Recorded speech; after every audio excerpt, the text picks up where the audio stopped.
अमोद राय के पास जाता हूं। अमोद, बीजेपी का कौन सा बड़ा लीडर इस शपथ ग्रहण में शामिल हो सकता है, या बीजेपी की टॉप लीडरशिप के कौन से नाम हैं जो बिहार आ सकते हैं, बता सकते हैं आप?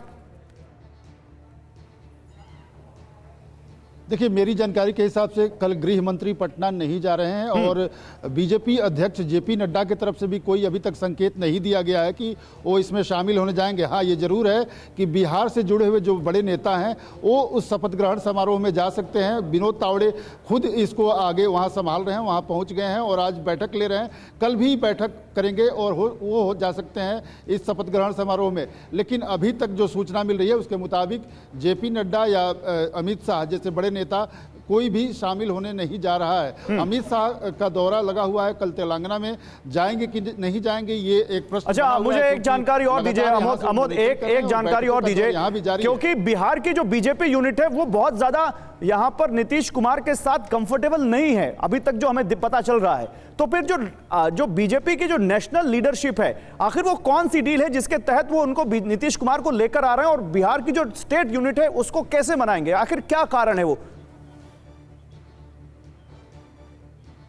देखिए, स्टेट यूनिट की जहां तक बात है, ऑलरेडी बैठक हो चुकी है। परसों अमित शाह के घर पर जेपी नड्डा और राज्य के नेताओं की बैठक हो चुकी है और जो मैसेज देना था वो दिया जा चुका है। आज जो बैठक चल रही है पटना में, उसमें भी मैसेजिंग का ही काम हो रहा है और कल जिला अध्यक्षों को बुलाया गया है। कल 10 बजे सुबह उनकी बैठक पटना में होनी है, उनको मैसेज दिया जाएगा, सांसदों की बैठक होनी है। तो एक तरह से नीचे पेनिट्रेट सारे जगह मैसेज ये फैलाया जा रहा है कि बीजेपी ने किन कारणों से ये गठबंधन की तरफ बढ़ी है और क्यों ये जरूरी था, बीजेपी को जाना क्यों जरूरी था। क्योंकि बीजेपी ये कह रही है बार बार कि राज्य में अभी आगे चुनाव सिर्फ नहीं, आगे राज्य में आरजेडी और जेडीयू से मुक्ति का गठबंधन जो चल रहा था उससे मुक्ति बहुत जरूरी थी। क्योंकि आरजेडी अपनी जमीन बढ़ा रही थी, जमीन पसार रही थी और कहीं ना कहीं उससे बीजेपी को आने वाले दिनों में ज़्यादा मुश्किलों का सामना करना पड़ता।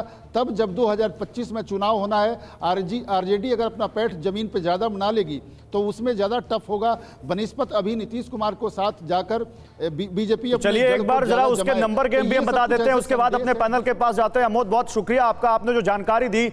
देखिए, बिहार विधानसभा का नंबर गेम इसका बहुत बड़ा कारण है किस तरह से बीजेपी को भी नीतीश की जरूरत है। एक तो लोकसभा चुनाव, उसके बाद आगे जो विधानसभा चुनाव है, और ये नंबर गेम आपको बहुत अच्छे से समझाएगा इसको। देखिए, अभी जो चुनाव हुआ पिछला, उसमें आरजेडी सबसे बड़ी पार्टी थी, उसके पास 79 विधायक हैं, 9 लाख या 97,38,855 वोट, 97 लाख। बीजेपी के पास 82,02,067 वोट, जेडीयू के पास 64,85,000 से ज्यादा वोट, कांग्रेस के पास 39 लाख से ज्यादा, करीब 40 लाख वोट।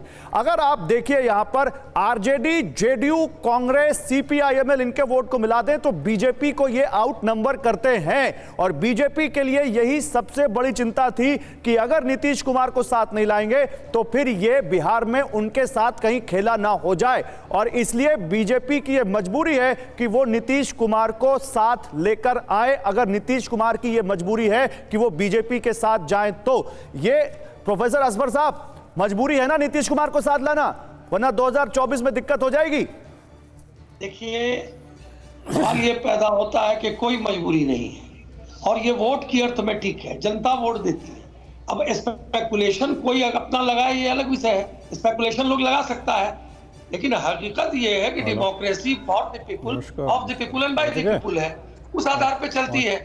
तो सवाल ये पैदा होता है कि बिहार के हक में, अच्छा मजबूरी नहीं है, मजबूरी नहीं है तो फिर आप नीतीश कुमार, जो आपको 2 बार धोखा देकर जा चुके हैं, जिनके लिए आपने मंचों से कहा कि हमारे दरवाजे नीतीश कुमार के लिए हमेशा के लिए बंद हो चुके हैं, क्यों ले रहे हैं उनको वापस आप?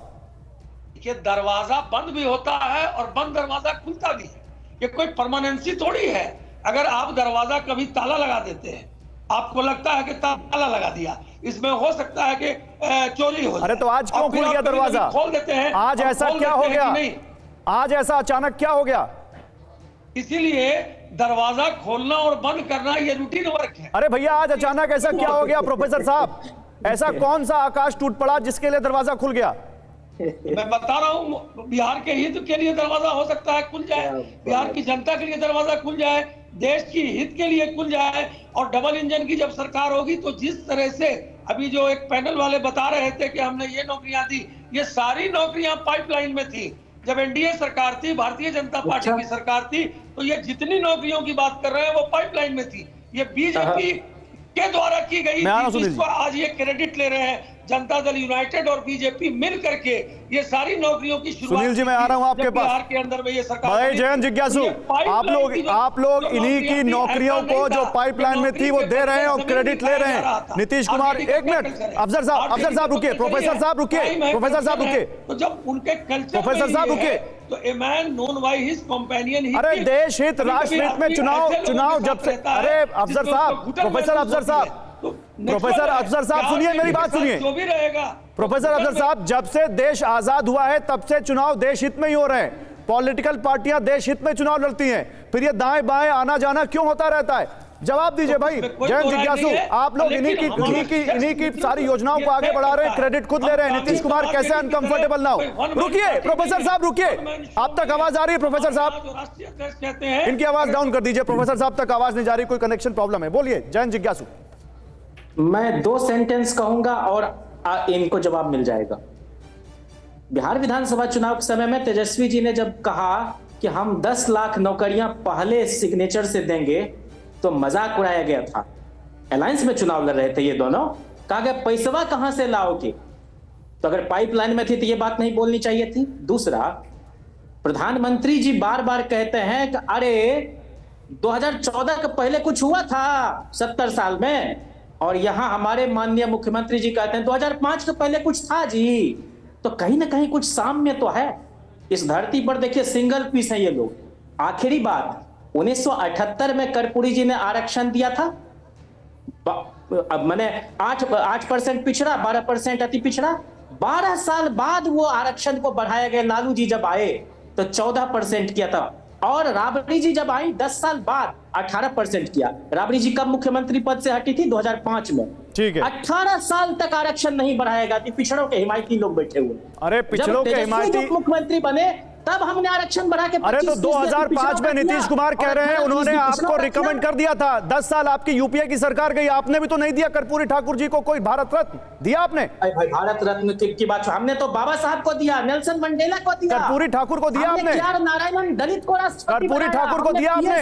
आदिवासी, कर्पूरी ठाकुर को क्यों नहीं दिया आपने? आपको मालूम नहीं हमने देवेगौड़ा को, कर्पूरी ठाकुर को क्यों नहीं दिया? 10 साल आपकी सरकार थी जिसके नाम पे आज आप कह रहे हैं कि बीजेपी ने ये राजनीति की है। मंत्री बनाया सरकार में, क्या बात करते हैं हम? कर्पूरी ठाकुर को देने, कर्पूरी ठाकुर को भारत रत्न नहीं देने का कोई जवाब है? डॉक्टर जयंत जिज्ञासु, आपने क्यों नहीं दिया? 10 साल आपकी सरकार थी। लालू जी ने, राबड़ी जी ने, तेजस्वी जी ने जो आरक्षण बढ़ाया है कर्पूरी जी की। अच्छा रुकिए, एक बड़ी खबर आ रही है, एक बड़ी खबर आ रही है। देखिए जीतन राम मांझी की पार्टी की विधायक दल की बैठक शुरू हो गई है। हम की विधायक दल की बैठक शुरू हो गई है। 4 विधायक उनके पास भी हैं और वो सबसे ज्यादा इस वक्त इंपॉर्टेंट बन चुके हैं इस पॉलिटिकल क्राइसिस में। ये बड़ी खबर इस वक्त आ रही है, जीतन राम मांझी की पार्टी की यहां पर पटना में विधायक दल की एक बैठक शुरू हो चुकी है। इस वक्त की बड़ी खबर, पटना में हम विधायकों की बैठक शुरू। अब ये हम विधायक किसकी तरफ जाएंगे? कह तो रहे हैं एनडीए में, लेकिन ये बहुत अहम हो चुका है। जीतन राम मांझी को लेकर खबर है कि राहुल गांधी ने भी उनसे बात की, विनोद सिंह।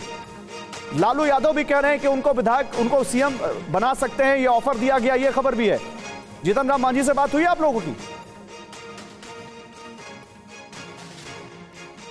एक तौर पर जो भी भारतीय जनता पार्टी की तानाशाही राजनीति से आज ही जाके वैचारिक रूप से साथ आया था, उन सबके संतोषजनक जवाब, अगर कुछ ये अप्राकृतिक अस्वाभाविक टाइप का गठबंधन और राजनीतिक भूमिका होती है तो नीतीश जी या एनडीए के पास कोई माकूल जवाब नहीं होगा। मैं कह रहा हूं इंडिया से जो लोग घता करेंगे, जो धोखा देंगे इंडिया को, इंडिया की मूल भावना को, उसकी प्रेरणा को, उसके काम को, क्योंकि वो जनता की मांग है, जनता के भविष्य को आश्वस्त करने के लिए बनाया गया एक मोर्चा। विनोद सिंह मुझे एक जवाब दीजिए, विनोद सिंह मुझे एक जवाब दीजिए। आपने इंडिया का जिक्र किया, देखिए मेरा एक सवाल सुन लीजिए विनोद सिंह, मेरा सवाल सुन लीजिए। ममता दीदी गई, अरविंद केजरीवाल पंजाब से गए, नीतीश कुमार बिहार से गए, और अखिलेश यादव के साथ भी जो आज एपिसोड हुआ है यूपी में, आपकी पार्टी कह रही है, आप तो यूपी से ही है ना, आपकी पार्टी कह रही है कि अभी कोई समझौता नहीं हुआ, और अखिलेश यादव ने ट्वीट करके ऐलान कर दिया कि 11 सीटें कांग्रेस के हमने दे दी, सहमति हो गई। तो विवाद वहां भी है। कहां है इंडिया? चार जो बड़े राज्य हैं वहां पर यह हालत है, इंडिया है कहां? देखिए गौरव जी, सीट के लिए विवाद होना, अपनी बात रखना, ज्यादा हिस्सेदारी की मांग करना, ये एक बहुत सामान्य सी बात है। लेकिन इस प्रकार का यू टर्न लेना, नीतीश कुमार जी भविष्य में राजनीति में एक रिकॉर्ड बनाएंगे, राजनीतिक अविश्वास का, राजनीतिक विचारधारा से समझौता करने का, व्यक्तिगत हित मुख्यमंत्री की कुर्सी पाने के लिए कुछ सारी चीजों की तिलांजलि देने का, ऐसा भारतीय राजनीति में ना कोई था, ना कोई है, ना कोई रहेगा अगर ये ऐसा कर देते हैं तो। जवाब दीजिए सुनील कुमार पिंटू, जवाब दीजिए। नीतीश कुमार रिकॉर्ड बनाएंगे अगर ऐसा कर देते हैं तो? के साथ जवाब दीजिए सुनील कुमार पिंटू। कोई भी राजनीतिक कार्यकर्ता। ओके, सुनील कुमार पिंटू जवाब दे रहे हैं। क्षमा करेंगे, मैं उनकी बात को पूरा सुन नहीं पाया। क्या वो कह रहे हैं कि नीतीश कुमार रिकॉर्ड बनाएंगे अगर ऐसा करते हैं, छलावा करने का, अपने मूल्यों के साथ समझौता करने का। भारतीय राजनीति में ऐसा कोई नेता नहीं हुआ जो नीतीश कुमार कर रहे हैं ऐसा। नीतीश कुमार जी ने कभी समझौता नहीं किया अपने सिद्धांतों से, अपने आदर्शों से। नीतीश कुमार जब भी जहां रहे हैं अपने सिद्धांतों पर, अपने आदर्श पर ही, ये इस बात के लिए वो बिहार के नहीं देश के राजनीति में जाने जाते हैं कि नीतीश कुमार ने कभी समझौता नहीं किया। अरे यही सिद्धांत है उनका। कोई भी ईमानदार राजनीतिक कार्यकर्ता कभी भी ऐसे नेता के संरक्षण में नहीं अच्छे से रह सकता है, स्वस्थ महसूस कर सकता है। ये सोचना पड़ेगा उनके सहयोगियों को, उनके कार्यकर्ताओं को। ऐसा नेता जिसका कोई विचार है ही नहीं, जिसकी कोई वैचारिक विरासत है ही नहीं, जो सिर्फ कुर्सी के लिए समझौता करना चाहता है, वही उसकी नीतीश कुमार पर आज तक कोई एक दाग नहीं लगा, न कभी किसी कोर्ट का सम्मन, न कभी ईडी की नोटिस आई। ये कांग्रेस और आरजेडी के लोग बतलावे कि उन्हें बार बार इतने नोटिस क्यों आते हैं। आज तक नीतीश कुमार के आदर्श और सिद्धांत का एक प्रत्यक्ष नमूना है कि किसी ने उनके ऊपर नोटिस तो बहुत दूर उंगली नहीं उठाई।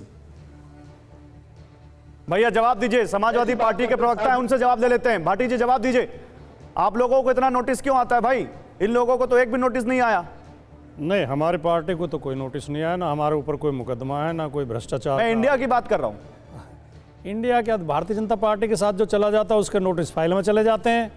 जो देश के प्रधानमंत्री और देश के गृह मंत्री जाके राज्यों में जाके खुद जिन्हें भ्रष्ट घोषित करते हैं, जिनके ऊपर आरोप लगाते हैं, जिनके कहते हैं ना जेल जाना है, चक्की पीसिंग, वो जैसे बीजेपी ज्वाइन करते हैं उनके नोटिस फाइलों में दब जाते हैं। ये क्या देश देख नहीं रहा? लेकिन आपने उत्तर प्रदेश का जिक्र किया, जो सीटों के बंटवारे का, ये जो 11 सीटों के हमारी पार्टी की ओर से कहा गया है, अभी ये अंतिम सूची नहीं है, इसमें कुछ सीटें बढ़ भी सकती हैं। अभी कांग्रेस से लगातार बात चल रही है, हम एक होकर चुनाव लड़ेंगे। उत्तर प्रदेश में इंडिया गठबंधन मजबूत है और गठबंधन में हम एक होकर चुनाव लड़ेंगे, मिलकर चुनाव लड़ेंगे और कांग्रेस को और सीटें भी दी जा सकती। अच्छा, अंतिम सूची नहीं तैयार होती है और आपके नेता ट्वीट कर देते हैं पब्लिक प्लेटफॉर्म पर? उन्होंने ये नहीं कहा कि 11 सीटों पर समझौता हो गया। अच्छा, उन्होंने कहा 11 सीटें दे दी हैं। अखिलेश जी ने भी ये कहा है कि अभी और विचार किया जा रहा है, जो जरूरत महसूस होगी, जो कांग्रेस अपनी मजबूत सीटें बताएगी तो हम और भी सीट दे सकते हैं। अखिलेश जी ने भी कहा है। कांग्रेस के साथ 11 मजबूत सीटों से हमारे सौहार्दपूर्ण गठबंधन की अच्छी शुरुआत हो रही है, इसका क्या मतलब है? शुरुआत हुई है, आगे भी बढ़ सकता है। तो हमें ब्रेकिंग चला दें कि समाजवादी पार्टी के प्रवक्ता ने कहा है कि कांग्रेस को और सीटें दी जा सकती हैं। पार्टी का अधिकृत बयान है, अभी कांग्रेस को और भी कुछ सीटें एडजस्ट की जा सकती हैं, 11 अंतिम नहीं है। मैं ये अधिकृत बयान है समाजवादी पार्टी का कि अभी उत्तर प्रदेश में कांग्रेस को और सीटें दी जा सकती हैं। जी बिल्कुल। चलिए, ये बड़ी खबर आई है और ये खबर यहां पर अभी अड़ी में यहां पर हमारे साथ जो हमारे गेस्ट हैं समाजवादी पार्टी के प्रवक्ता राजकुमार भाटी ये कह रहे हैं। लेकिन फिर से वही बात आते हैं, खेला बाकी है। संजीव कौशिक, कौन सा खेला अभी बाकी रह जाता है? नंबर तो है नहीं आरजेडी के पास। देखिए, अवसरवादिता की मिसाल कायम करने वाले नीतीश कुमार की स्थिति यह है कि अगले आने वाले दिनों में यदि वो भारतीय जनता पार्टी का दामन थामते हैं तो उनके लिए भी ये आसान काम नहीं रहेगा। अरे पहले से सारे बिहार की जनता उनसे ये जानना चाहती है कि पहले से वो ऑलरेडी मुख्यमंत्री तो थे ही, वहाँ चले जाएंगे तो ऐसा क्या बन जाएगा, बहुत बड़ा पोस्ट मिल जाने वाला है वहाँ पे। वहाँ भी क्या भारतीय जनता पार्टी उनके जनाधार को बढ़ाएगी? जो जनाधार बढ़ाने का लोग तो कह रहे हैं कि कहीं शिवसेना वाला हाल ना हो जाए। स्पेस मिलता हुआ दिखाई देगा। सारी कवायद भारतीय जनता पार्टी की राजनीति। संजीव कौशिक, कुछ लोग तो कह रहे हैं कहीं शिवसेना वाला हाल ना हो जाए जेडीयू का। इस बार गौरव सच बात यह है कि भारतीय जनता पार्टी के राजनीति के ट्रैप में फंस गए हैं वो। सारी कवायद तब से शुरू हो गई है जब वो कर्पूरी ठाकुर को वो सम्मान मिला। भारतीय जनता पार्टी की शुरुआती से रणनीति रही है। असम के चुनाव के समय आप देखेंगे असम को साधना हो तो फिर वहां पे भूपेन हजारिका को दे देते हैं, वो अवार्ड देते हैं। बंगाल को साधना। अरे लेकिन आप जिस देते हैं अगर किसी को, तो आप ये क्यों बोलते हैं कि भाई आपने अभी क्यों दिया, पहले क्यों नहीं दिया? आपकी भी सरकार थी, आपने भी तो नहीं दिया ना। लेकिन मुद्दा आज ये नहीं है, मुद्दा है बिहार का खेला, और बिहार में जो खेला हो रहा है वो अभी बाकी है नहीं बाकी है, ये आने वाला वक्त बताएगा। समय खत्म हो चुका है। आप तमाम मेहमानों का बहुत शुक्रिया हमारे साथ जुड़ने के लिए। यहां पर रुक रहे हैं एक छोटे से ब्रेक के लिए, लेकिन TV9 भारतवर्ष पर ये जो है ना खेला बिहार का, इसको लेकर लगातार आपको अपडेट्स मिलते रहेंगे। आप बने रहिए TV9 भारतवर्ष के साथ। नमस्कार।